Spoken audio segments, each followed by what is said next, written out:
विज्ञान कहता है इंसान के मरने के बाद भी उसका हार्ट 10 मिनट तक जीवित रहता है। दुखता भी रहता है, गर्म भी रहता है। विज्ञान कहता है कि मरने के बाद भी इंसान का हार्ट 10 मिनट तक जीवित रहता है। इंसान का मस्तिष्क मरने के बाद भी 20 मिनट तक जिंदा रहता है। इंसान का जीवन समाप्त होने के बाद भी आंखें 6 घंटे तक जीवित रहती। चमड़ी, उसकी त्वचा वो 4-5 दिन तक भी जीवित रहती है और किसी के काम आ सकती है। हड्डियां महीनों जीवित रह सकती हैं और नई जीन्स के बनाने की तक काम आ सकती है। माना कि इनकी उम्र इतनी है इंसान के मरने के बाद भी, लेकिन इंसान जो सत्कर्म अपने जीवन में करता है उसकी उम्र सदियों होती है उसके जाने के बाद भी। और ऐसे इंसान जो खोटे कर्म करता है उसकी उम्र भी बहुत बड़ी होती है। अगर यहां नहीं भोग पाया तो नरक में भी उसको भोगना पड़ता है। लोग कहने लगते हैं कि हमने ऐसा कुछ तो किया नहीं है इस जिंदगी में और फिर इतनी विपत्तियां क्यों आ रही हैं। निश्चित रूप से आपकी जानकारी में आपने इस जिंदगी में नहीं किया है, लेकिन हो सकता है किसी और पिछले जन्म का लेना देना होता है। यानी जिन वाणी सावधान करती है, शरीर जिंदा रहे न रहे आत्मा कभी मरता नहीं है। इसलिए सत्कर्म करो, क्षमा धर्म धारण करो, 10 धर्म धारण करो, जीवन मंगलमय हो जाएगा। आचार्य पूज्यपाद स्वामी समाधि तंत्र में निरंतर संबोधन करते हैं।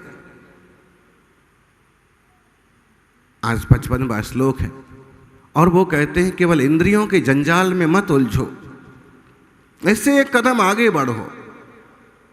कब तक बहिरात्मा बने रहोगे?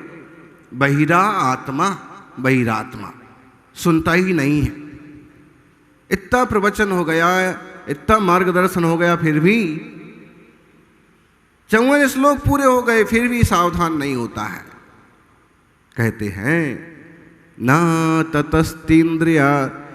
तदस्तीन्द्रियार्थेषु यच्छेमं कर्मात्मना तथापि रमते बालस तत्रैवाज्ञान भावनात्। बोले इतना समझाया तब भी ना तदत अतीन्द्रियार्थेषु यत् क्षेमं कर्म आत्मनः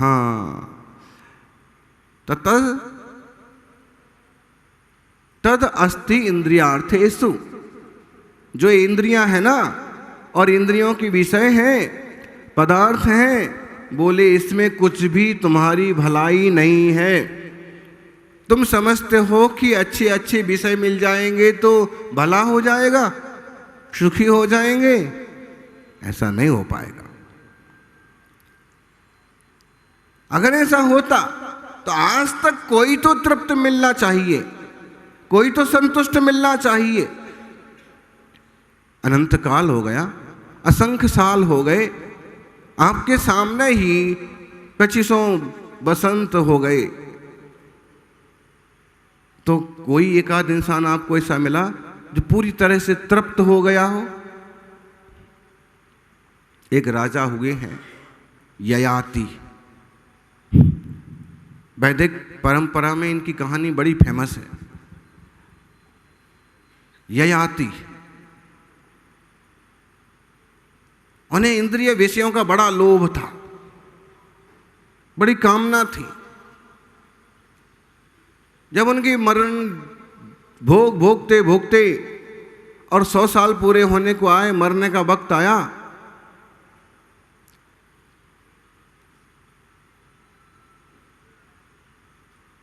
तो बहुत दुखी हुए, बहुत परेशान हुए। सारी रानियां छूट जाएंगी, सारे भोग विलास छूट जाएंगे। रोने लगे, बिलखने लगे। परिवार इकट्ठा हो गया। एक बेटे के मन में दया आई। उसने कहा, पिताजी इतना दुखी मत होइए, कोई तो उपाय होगा। उनने किसी साधु से पूछा। साधु ने समझाया पहले तो, लेकिन जब समझ में नहीं आया, साधु ने कहा कि भाई सबको जाना पड़ता है, ये तो दुनिया का रिवाज है। नहीं समझ में आया। आप तो उपाय बताओ, मैं जीता कैसे रहूं। साधु ने कहा, ऐसा करिए, इस तरह के मंत्र की जाप करिए, आपको कोई ना कोई रास्ता मिलेगा। और देखा कि कोई देवता प्रकट हो गया जाप करते करते। देवता से कहा कि आप दीजिए वरदान, मैं हमेशा के लिए जिंदा रहूं। देवता ने कहा कि मैं इतनी बड़ी पोस्ट पर तो नहीं हूं कि आपको हमेशा के लिए जिंदा रहने का वरदान दे दूं। एक काम तो शंकर जी, विष्णु जी कर सकते हैं, वो अभी बिजी है। तो आप क्या कर सकते हो? मैंने आपको प्रसन्न किया, आप कुछ तो करिए। उन्होंने कहा, देखिए ऐसा हो सकता है कि अगर आपके परिवार से आपके कोई बेटे अपनी उम्र आपको देने को तैयार हों, तो वो मर जाएंगे और आप जिंदा रहोगे।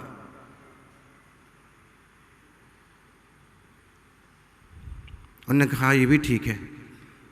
देवता तथास्तु कह के चला गया। उन्होंने अपने बेटों के बीच में आके कहा, इतना बिलखता देख करके पिता को आखिर एक बेटे को दया आ गई। वो भी 60-65 के हो चले थे। उनने कहा कि ठीक है, अपने को तो जाना ही है 10-5 साल बाद, तो अपनी जो भी उम्र बाकी है वो इनको दे दो। ऐसा होता नहीं है, लेकिन कहानी को कहानी के ढंग से सुनो।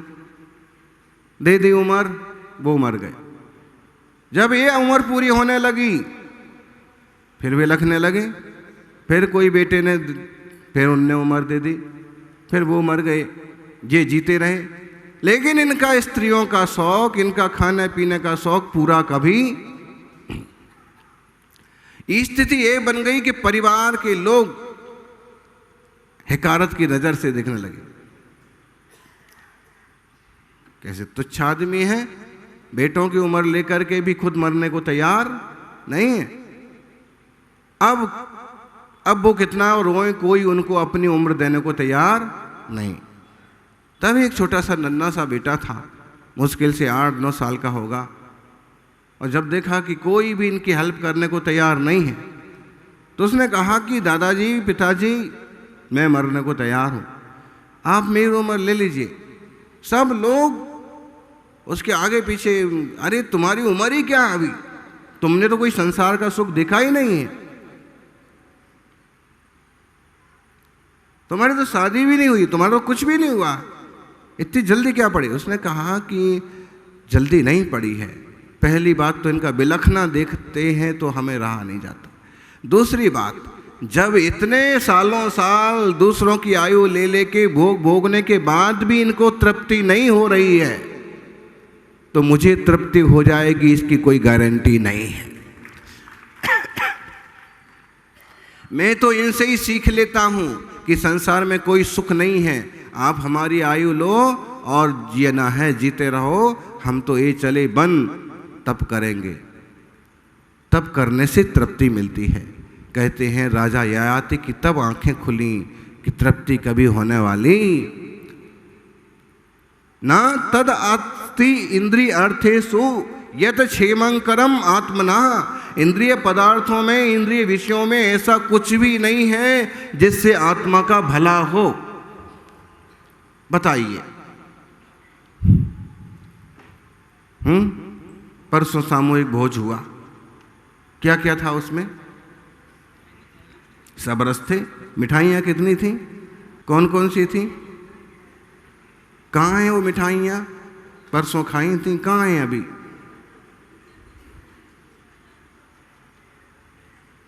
मीठी थी, अच्छी थी, फिर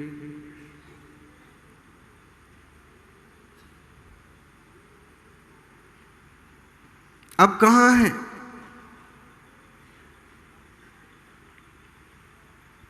क्षेम हुआ? उसे सुख और आनंद हुआ, कितनी देर के लिए हुआ? हैं? आपसे कहा जाए कि इतनी बढ़िया बढ़िया मिठाई थी तो उसको रिसाइकिल कर लो भाई। इतनी कीमती और इतनी बढ़िया मिठाई आप एक ही बार में निकाल के आ गए। सरासर अन्याय है। जिन लोगों ने भोजन दिया उनके साथ भी और भोजन के साथ भी। मिठाइयों के पास थोड़ा सा भी दिमाग होता तो वो सोचती कैसा आदमी है। सुबह खाया और शाम को निकाल दिया। दूसरे सुबह तक तो उसको वो निकाल के बाहर करना पड़ेगा, नहीं तो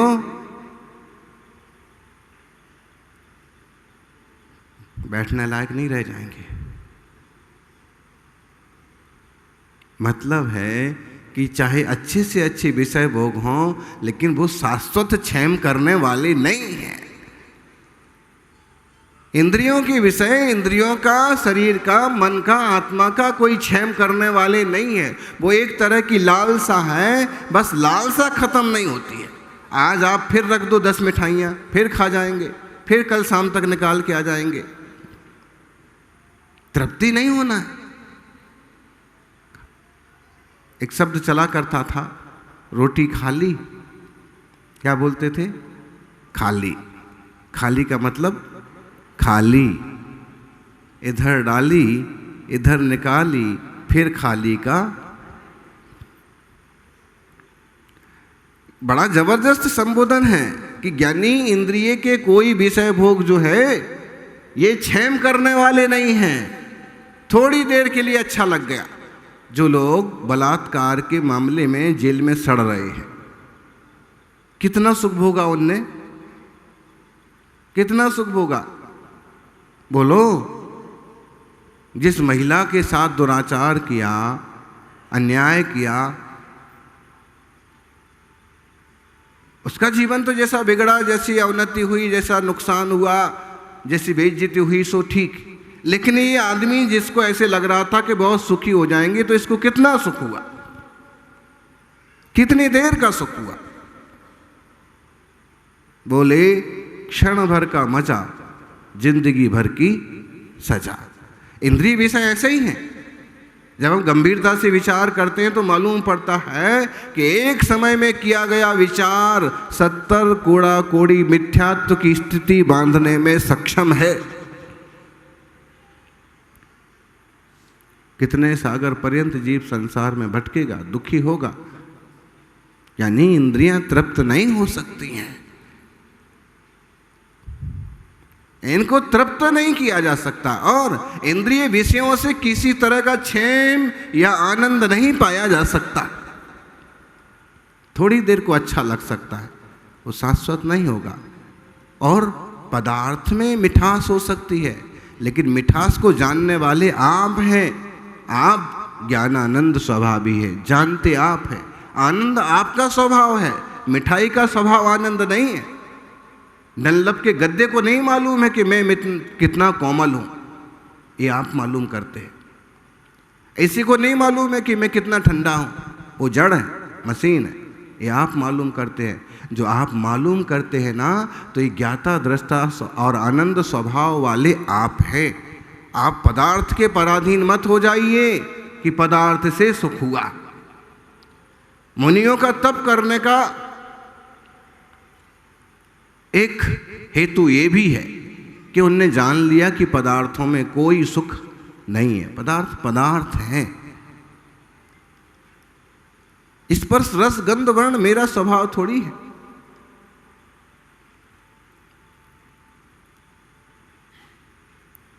एक आदमी ने सम्राट के सामने आग्रह किया कि कुछ व्यवस्था कर दीजिए साहब। अशोक जी बैठे हैं, आ जाते हैं श्रावक, आ जाते हैं लोग जो अच्छे श्रावक हैं, उदार मन वाले हैं। उनके पास अपनी मुसीबत, अपनी दुविधा बताते हैं, हेल्प करो, कर भी देते हैं।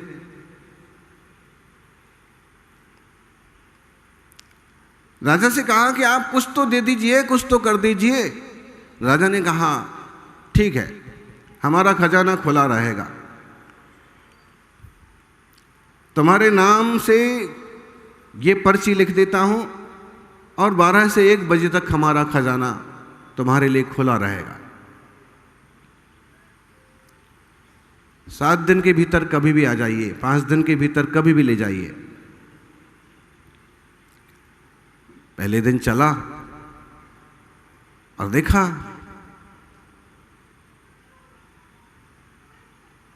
बहुत प्रशस्त जगह है और अच्छे मुलायम गद्दे बिछे हुए हैं, आराम कर लें, आज से तो अमीर हो ही जाना है। गद्दे पर लेटा, नींद आ गई। स्पर्श के चक्कर में पूरा घंटा खराब हो गया। जब नींद खुली तो देखा कि समय निकल चुका है।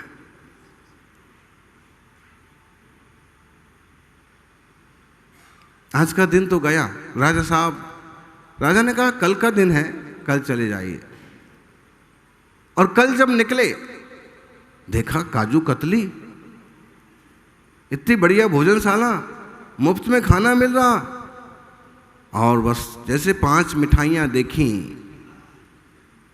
तो पहले कुछ खा लिया जाए, बहुत दिनों से मिठाइयाँ खाई नहीं। और रस लेने लगा। मिठाई खाते खाते कब निकल गया समय रसना में। एक दिन और गया, अगले दिन फिर निकला, सुगंधी के बाजार से निकल पड़ा। इत्र बिक रहा था, सुगंध आ रही थी। सुगंध में एक तो कला होती है कि आप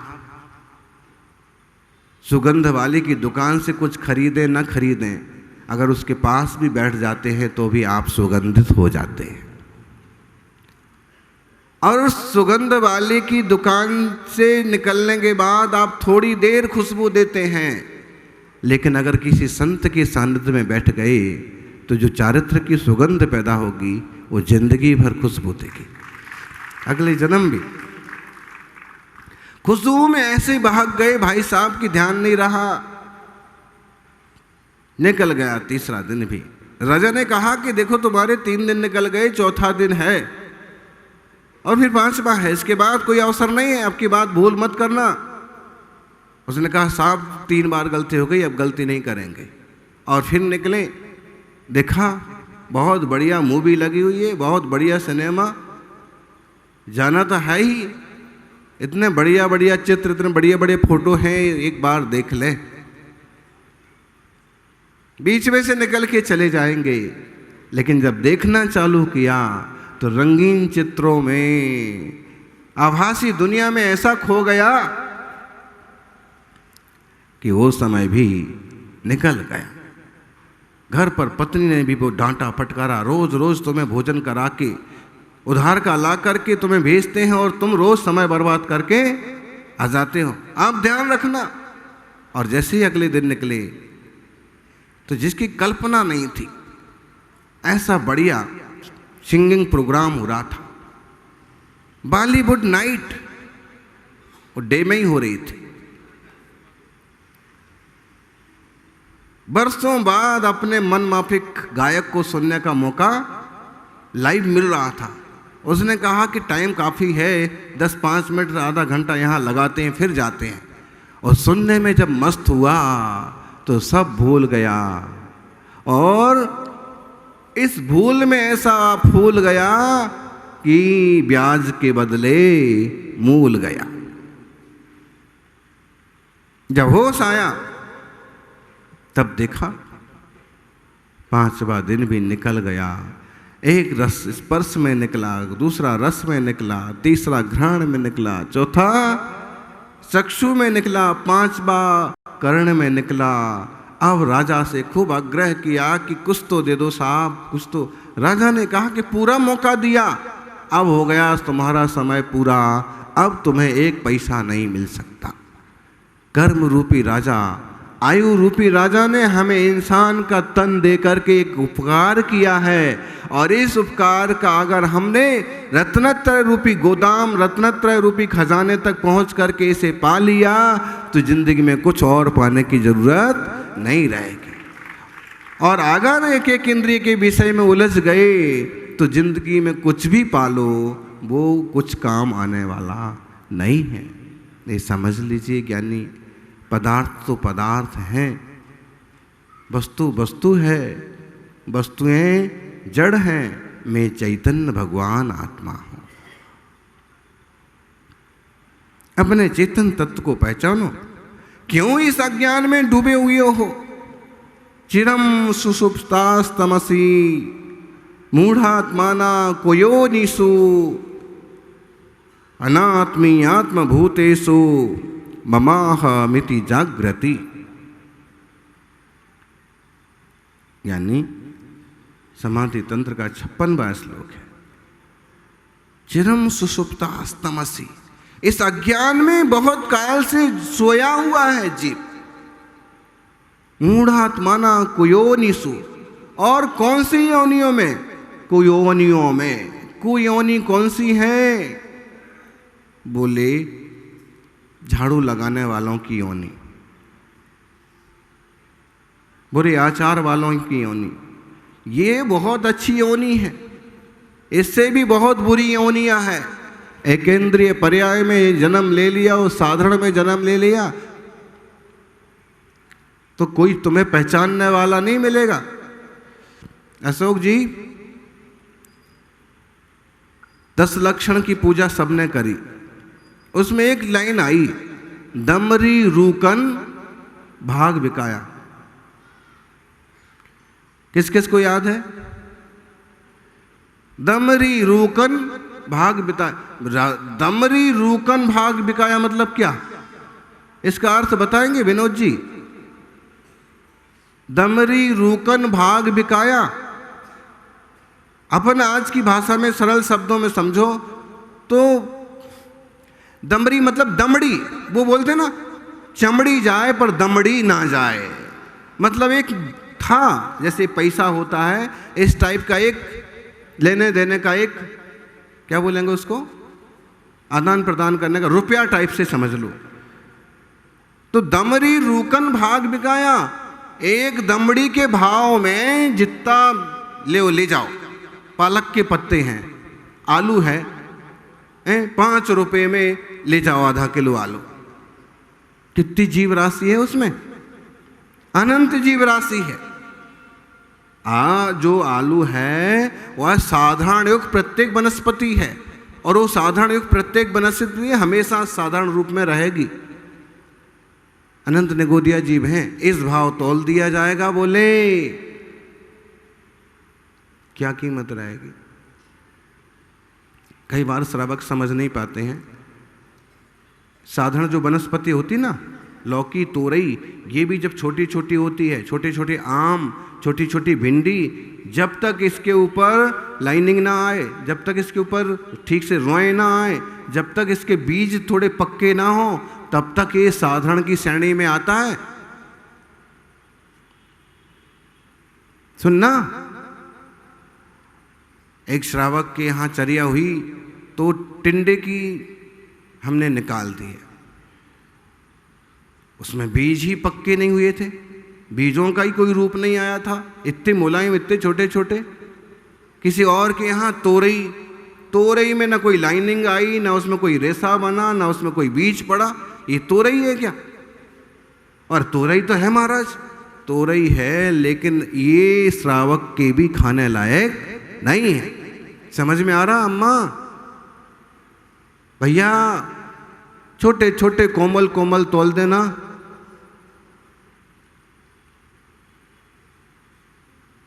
श्रवण बेलगोल में हमने एक चीज देखी, हमारी चर्या होती थी तो वहाँ जो सब्जी श्रावक श्राविका तैयार करते थे, उसमें कई बार रेसे रहते थे, कई बार इतने पक्के रेसे रहते थे कि दांतों से चबाने पर भी वो रेसे चबते होते ना, साग में पड़ जाते रेसे, दांतों ही से उनको चबाना पड़ता था। तो एक दिन विचार आया कि यहाँ के लोग कंजूसी करते हैं क्या, कि जो सब्जी एकदम बड़ी हो जाए, पक जाए, रिसे पड़ जाएं, बड़े बड़े बीज पड़ जाएं, फिर लाएंगे। तभी फिर से रिवीजन हुआ साधारण और प्रत्येक वनस्पति के विषय का। तो ये ध्यान में आया कि दक्षिण भारत के लोग भले बहुत बड़े पंडित ना हो, लेकिन जो लोग भी समझते हैं वो वनस्पतियां इस ढंग की उपयोग करते हैं जो साधारण वनस्पति की श्रेणी में ना आए।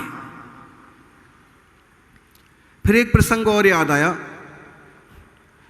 जब 8वीं कक्षा में पढ़ते थे तो एक अध्यापक थे सुरेश चंद्र जैन, अच्छे विद्वान थे, साहित्य के साहित्याचार्य। तो अक्सर कर बच्चे लोग बोलते हैं विद्यार्थी के, सर बहुत कंजूस हैं, क्योंकि उनकी पे भी बहुत ज़्यादा नहीं थी। धार्मिक विद्यालयों में पुजारी और पंडितों को कितना देते हैं लोग, जबकि सरकारी लेवल से कुछ तो उनको लेवल बिठाना चाहिए। मेहनत तो वही कर रहे हैं ना, कुछ तो कभी कभी आपस में बोलते थे कि देखो सर बहुत, जब बोले बाजार उठने का वक्त होता है, जब सब्जियां सब बिक जाती हैं तब लेने जाते हैं, और आखिर में जो बचती हैं ऐसी बड़ी बड़ी मोटी मोटी सब्जियां ये सस्ते में खरीदते हैं। जब इसका अभ्यास किया, अध्ययन किया, तो एक बात समझ में आई कि ना वो सर कंजूस थे और ना ये श्रावक कंजूस हैं। अभी तो ये समझदार हैं कि कोई भी सब्जी जब तक पूरी तरह से परिपक्व ना हो जाए, तब तक, जब तक कि उसमें एक धारी ना पड़ जाए, इसका मतलब ऐसा नहीं कि आप एकदम, जब तक एक औसत उसमें रेसे पड़ना चाहिए, उसके बीज में थोड़ी सी कठोरता पैदा हो, तो साधारण से प्रत्येक की श्रेणी में जाएगी, तब जाके वो श्रावकों के खाने योग्य रहेगी। एकदम कोमल कोमल भिंडी, बीज ही नहीं पड़ा उसमें। वो बात चल रही है कि ऐसी पर्याय में भी इस जीव ने जन्म लिया, जब लिया यूं रखे, तौल दी, ले जाओ, 5 रुपए की तौल दी। कितनी जीव राशि उसमें माताओं, बहुत कोमल, जिसमें बीज ही नहीं आया है, जिसके रेसे नहीं आए हैं, जिस पर धारी नहीं आई है, तोड़ते हैं और एकदम समान टूटती है। तो बोले ऐसी कुयोनियों में भी ये जीव गया जब ऐसे तौल दिया गया। आज हम इतने अच्छे स्तर पर आ गए हैं, अनात्मी आत्मभूतेषु ममाह मिति जागृति, फिर भी सोया हुआ है, पर पदार्थों को अपना मान करके यह मैं हूं, यह मैं हूं, ये मेरा है, ये मेरा है। तुम कह सकते हो ये मेरा है, घर को तुम कहते हो मेरा है, घर कभी नहीं करता। घर कहता कभी हम तुम्हारे हैं? कोई चेतन हो तो भले कह दे हम तुम्हारे लिए, वो कहेंगे तुम हमारे लिए। कितने साल के लिए? जितने साल जिए, उसके बाद ज्ञानी, ज्ञान में तो ले लो, ज्ञाता दृष्टा हम सभी हैं। ज्ञान में तो ले लो इस चीज को कि इतनी सारी कुयोनियों में कुछ भी उपलब्धि नहीं हुई, इतने सारे शरीर पाकर के भी कुछ नहीं मिला, इंद्रिय विषयों ने आज तक हमें कोई तृप्ति नहीं दी। सुबह खाते हैं शाम तक खाली हो जाता है, शाम को खाते हैं सुबह तक। ऐसे में कम से कम रात्रि भोजन के त्याग का नियम तो पाल ही लो। कितना ही डालो, निकलना तो है ही बाहर। रात को नहीं डालेंगे, कम से कम 12 घंटे का उपवास का फल हो जाएगा। यह विचार करना, यूं 10 उपवास करे तो कितना ज़्यादा परिश्रम हुआ, कितनी थकान।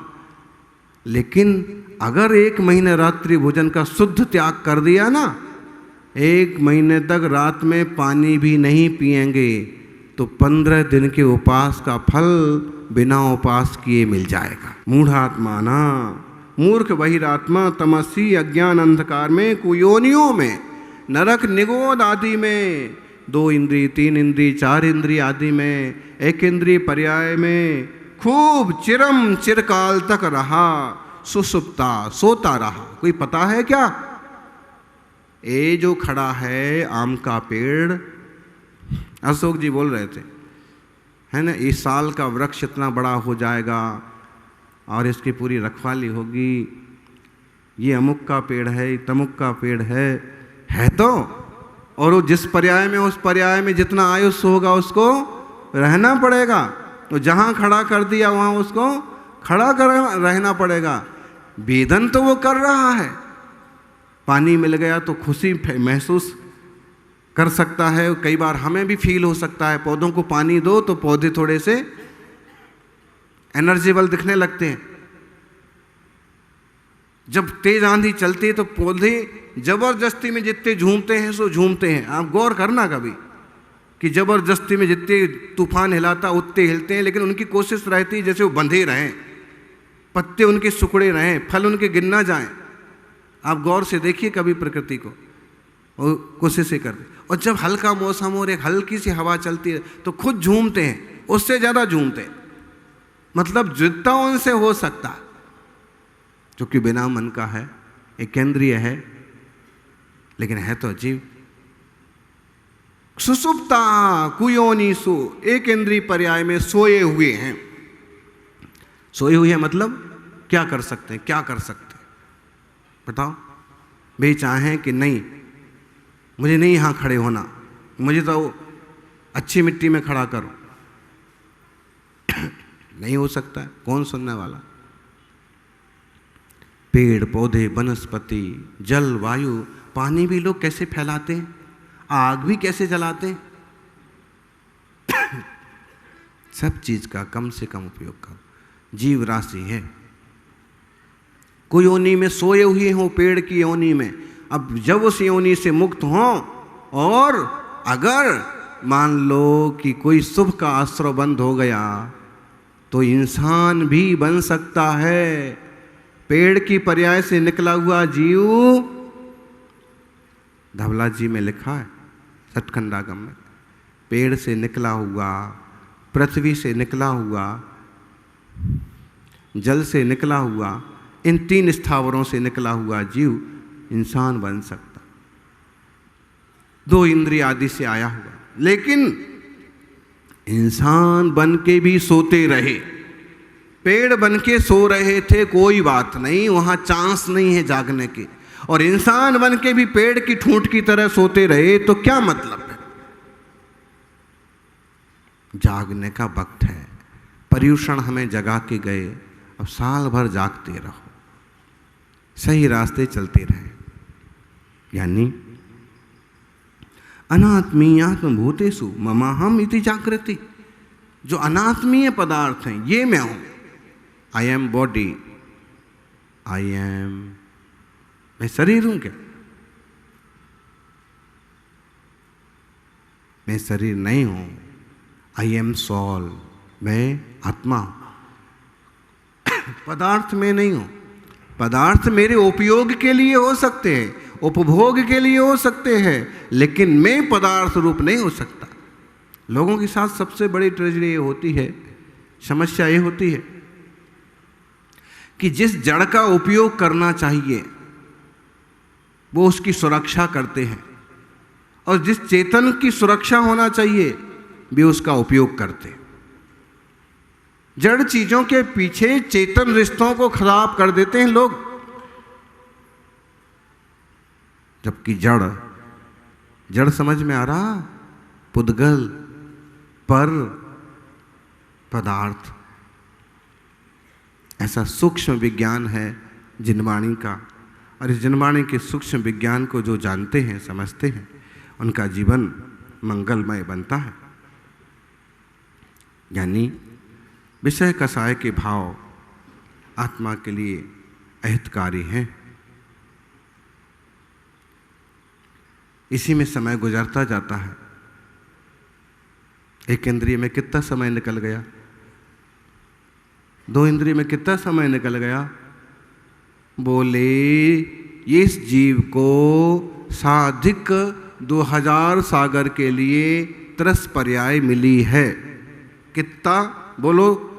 सभी लोग एक बार, इस जीव के लिए ये जो त्रस पर्याय मिली है ना, साधिक 2000 सागर। कितना? 2000 सागर। आप कहोगे सागर बहुत बड़ा है, 2000 सागर बहुत मिली, लेकिन त्रस के लिए मिली है, इंसान के चोले के लिए नहीं। इंसान के तो गिनती के भाव आएंगे इसमें, और हमें जो भाव मिला हुआ है ये सबसे बेशकीमती है।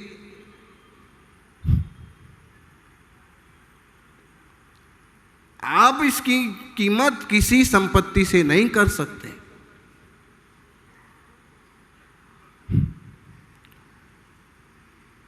अगर इस देह से साधना की जाए तो आत्मा परमात्मा हो जाएगा। बोलते ना कड़वी तुमड़ी होती है, कड़वा तुम्बा, क्या बोलते आप लोग? कड़वा होता है लौकी जैसा, तुमड़ा जैसा, कुम्हड़ा जैसा, कद्दू। जब तक वो इनका सही शब्द नहीं आएगा तब तक बत्ती नहीं खुलेगी। लेकिन वो सूख जाता है तो पानी में डूबता नहीं है। क्या बोलते हैं अशोक जी? उधर बुंदेलखंड तरफ तो तुमड़ा बोलते हैं, तुमड़ी बोलते हैं, तुम्बा बोलते हैं। और लौकी जैसा होता है, गोल होता है, इतना बड़ा हो जाता है। कई लोग उसको पानी भरने के काम में भी पहले लेते थे, कमंडल भी बना लेते थे।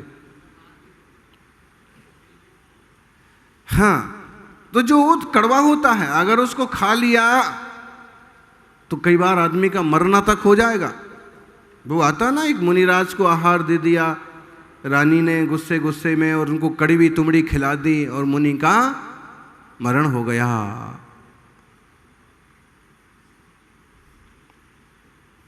बहुत खतरनाक कहानी है।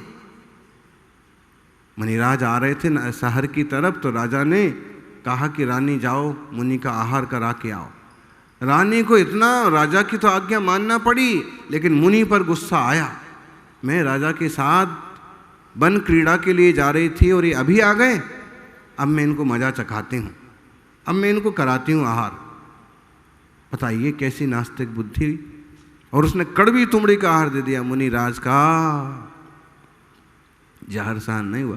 मतलब इतना कड़वा हो सकता है वो, लेकिन बोले अगर ये जिंदगी भी आपकी कड़वी तुमड़ी की तरह है, खा लो तो मर जाओ, और सुखा लो तो सूख जाए तो नदी में डूबती नहीं है वो पानी में। खा लो तो मर जाओ, और सुखा लो तो संसार सागर भी तर जाओ।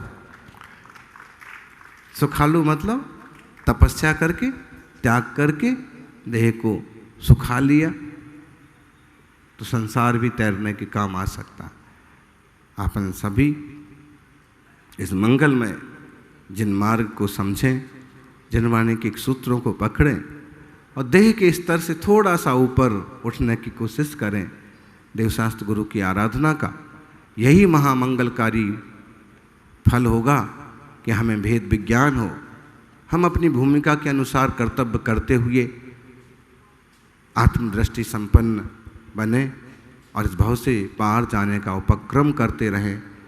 सब जीव सहज शांत दशा को उपलब्ध हों, स्वस्वरूप को उपलब्ध हों, यही मंगल भावना।